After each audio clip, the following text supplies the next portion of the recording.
मैं धनबाद हूँ, वही धनबाद जिसके ज़मीन के अंदर कई सालों से आग धधक रही है, जिसकी तपिश से मैं जल रहा हूँ।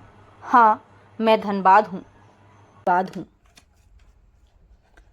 झारखंड के धनबाद जिले के झरिया से सभी वाकिफ हैं। यहाँ के काले सोने की चर्चा देश और दुनिया में है। झरिया में भारत में पाए जाने वाले कोयले का सबसे उच्च कोटि का कोयला बिटुमिनस मिलता है, जिसे कोक का ठोस ईंधन भी कहा जाता है। झरिया और मुंबई में फर्क बस इतना ही है कि झरिया का धन धरती के नीचे है और मुंबई का धन धरती के ऊपर है। पिछले 100 वर्षों से झरिया में धरती के नीचे आग धधक रही है।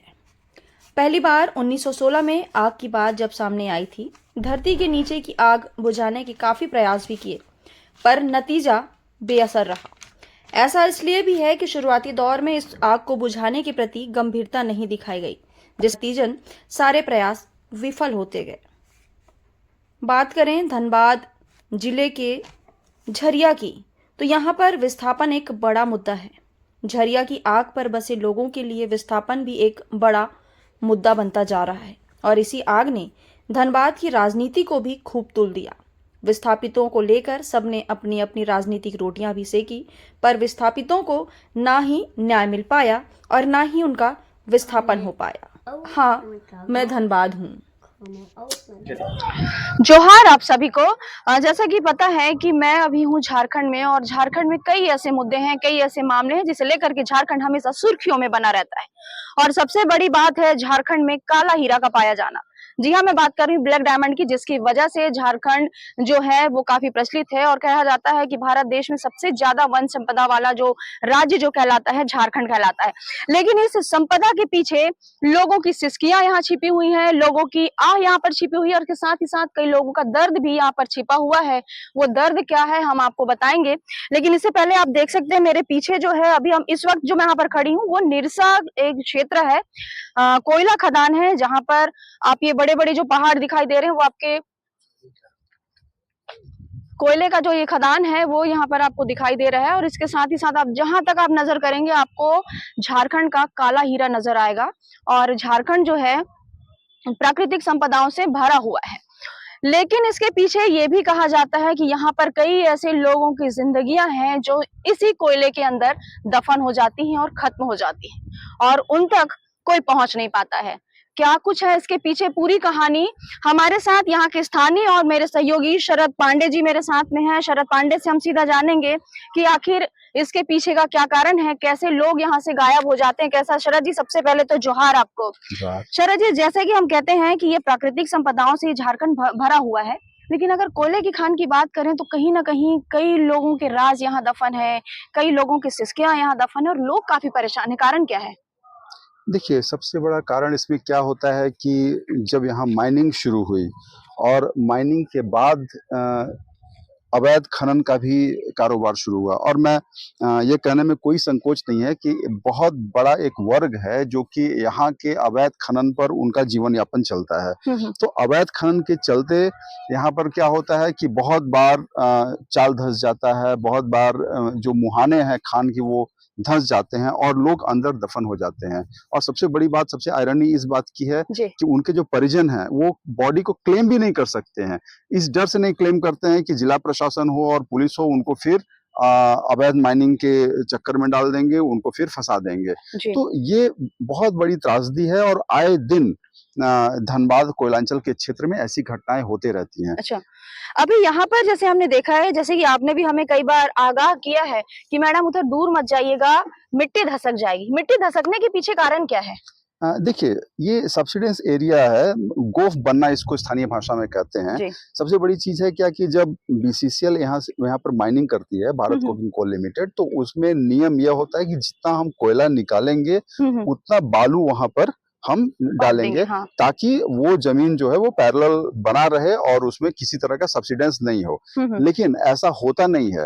वो एक बड़ा ये स्कैम भी इसको कहा जा सकता है कि अवैध खनन, ये जो खनन बीसीसीएल करती है उसके बाद जो कंडीशन होता है कि इसमें बालू भरने की चीजें की जाती हैं, लेकिन बालू भरा नहीं जाता है। तो बालू जब नहीं भरा जाता तो उससे क्या होता है कि जो खोखला जो जमीन होता है जी। वो कुछ दिनों के बाद, कुछ सालों के बाद वो धंसने इधर लगता है। हम्म अभी कुछ दिनों पहले एक घटना हुई थी कि 8 लेन सड़क जो है जी वो धंस गई, जो अभी वर्ल्ड बैंक के सहयोग से बनी थी, जी वो सड़क धंस गई। तो अब उसके पीछे भी यही है कि उस एरिया में सब्सिडेंस है, तो वहां पर जो है खनन हुआ कहीं से और बालू नहीं भरा गया, जिसका खामियाजा जो है वो यहाँ की जनता भुगत रही है। तो ऐसी घटनाएं कई बार इसी वजह से हो रही हैं, क्योंकि खनन तो कर दिया जा रहा है बीसीसीएल के द्वारा जी और जो आउटसोर्सिंग कंपनियां हैं उनके द्वारा, लेकिन वो जिस तरीके से खनन करने के बाद जो कंडीशन दिया जाता है कि आप वहां पर बालू की भराई कीजिए, वो बालू भराई नहीं हो पाती है और इस वजह से ऐसी घटनाएं आम यहाँ पर देखी जाती अच्छा हैं। शरद जी, जैसे अभी आपने बताया कि अगर कोई जमीन के अंदर समा जाता है या कोई दुर्घटना का शिकार हो जाता है, वो क्लेम नहीं कर पाता। ये तो उस केस में होता है कि जब अवैध आप उत्खनन कर रहे हैं। लेकिन जब वैध तरीके से जब कोयला के खान में जब उत्खनन किया जाता है और उसके बाद जब मजदूर वहां दब जाते हैं, कुछ हादसा हो जाता है, उस केस में फिर क्या होता है? हमने ये भी सुना है कि जब अगर कोयले के खदान में काम करते हुए यदि कोई व्यक्ति किसी दुर्घटना का शिकार हो जाता है या फिर खान के नीचे दब जाता है, तो लोग वहां पर जाते नहीं और ये नहीं बताते हैं कि हमारे घर का है। मुआवजा की राशि एक सबसे बड़ी यहाँ पर जो बात है, क्या ये सच बात है? लोग कहते हैं कि बिल्कुल। झारखंड के कोयले के खदान में यदि कोई दब गया, तो समझो उसके परिवार की नैया पार हो गई। क्या ये सच बात है क्या? देखिए ऐसा एक धारणा, एक परसेप्शन यहाँ पर इसलिए बन जाता है क्योंकि कंपनसेशन बीसीसीएल के द्वारा जब दिया जाता है वैसे परिवारों को, कितनी बार घटनाएं होती हैं कि जी। चाल धंस जाता है, जैसे माइनिंग की जा रही है और उसमें कभी लापरवाही या कभी ऐसा संजोग बन जाता है कि चाल धंसने की घटना हो जाती है और मुहाना बंद हो जाता है, जिसकी वजह से जो भी वर्कर हैं माइनिंग का जो काम कर रहे हैं वो अंदर समा गए और उनकी मृत्यु हो जाती है। जी।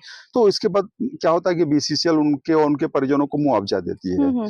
ये तो वैध खनन में हो गया। वैध खनन में। हाँ, और वहाँ पर ऐसा कुछ ना कुछ प्रयास किया जाता है, जिला प्रशासन भी सहयोग करता है कि जी। बॉडी को रिकवर किया जाए ताकि मुआवजा हो और जो पूरी प्रक्रिया है वो की जाती है। तो लेकिन ज्यादातर होता है अवैध खनन में हाँ, हाँ। किस तरह का होता है कि लोग अगर मुहाना बंद हो गया, किसी तरह से लोग अंदर दफन हो गए, तो उनके परिजन जो हैं वो उसको क्लेम नहीं कर सकते कि हमारे लोग यहाँ पर दफन है। अभी 3 साल पहले की घटना है कि वहां पर कतास क्षेत्र में कहीं जी। एक चलिए चलते-चलते बात करते हैं। इसी तरह से एक मामला हुआ और वहां पर जो है अवैध खनन का मुहाना वो जी। बंद हो गया और कई लोग जो है उसमें दफन हो गए। कुछ आवाज उठाई गई ग्रामीणों के द्वारा, लेकिन जिला प्रशासन ने वहां पर इसको कहा कि जिला प्रशासन के लिए वो सिरदर्द बन गया था। तो जिला अच्छा। प्रशासन के जो पदाधिकारी हैं वो आए और मुहाने पर बुलडोजर चला के उसको बंद कर दिया। और उस समय स्थानीय लोग, कई बार ये खबरें समाचार पत्रों में छपी हुई थी जी। कि स्थानीय लोगों ने दावा किया कि नहीं, इसके अंदर लोग जीवित हैं, बावजूद जिला प्रशासन ने कोई उसमें चुस्ती नहीं दिखाई और वो मामला दबा का दबा रह गया और उसके अंदर क्या हुआ ये आज तक किसी को नहीं पता, ये रहस्य बन के रह अच्छा गया। शरद जी, एक सवाल ये उठता है और ये एक सवाल सारे लोग यही करेंगे कि जिस प्रकार से यहाँ पर जो जमीन के धसकने का या फिर क्योंकि ये जल रहा है ना, धनबाद जल रहा है, अगर हम कहें तो धनबाद एक तरीके से जल रहा है और लोग उस जलती हुई धरती के ऊपर रहने के लिए मजबूर हैं।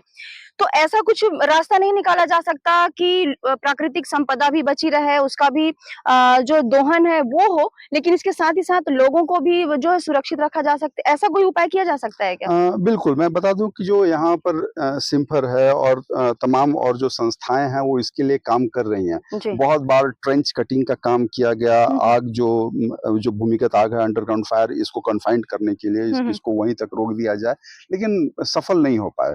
कई बार उसका जो है प्रॉब्लम उसमें ये हो गया कि जैसे ही ऑक्सीजन के कांटेक्ट में आया वो आग और ज्यादा धधकने लगी, तो उसको फिर छोड़ दिया गया। और भी बहुत तरह की योजनाएं इसके लिए चलाई जा रही हैं कि किस तरह से इस आग को जो है कन्फाइंड करें और इसको रिड्यूस करें। पूरी तरह से नहीं खत्म किया जा सकता क्योंकि लगभग 100 वर्ष से ज्यादा हो गए हैं और ये आग, भूमिगत आग जो है यहाँ पर अभी तक परसिस्ट कर रही है। जी। तो इसके लिए तमाम वैज्ञानिक और वैज्ञानिक संस्थाएं, यहाँ पर जो सिम्फर है, आईएसएम के तमाम पदाधिकारी हैं, वो सब इस पर एक रिसर्च कर रहे हैं और जो विदेशी कंपनियां हैं उनसे भी इस पर एक प्रकाश डालने के लिए कहा जा रहा है कि किस प्रकार से इस आग को रिड्यूस किया जाए, कम किया जाए और धीरे धीरे करके समाप्त किया जाए, क्योंकि इससे कई हजार करोड़ की जो संपदाएं हैं वो भी नष्ट हो चुकी जी। हैं इस आग की वजह से।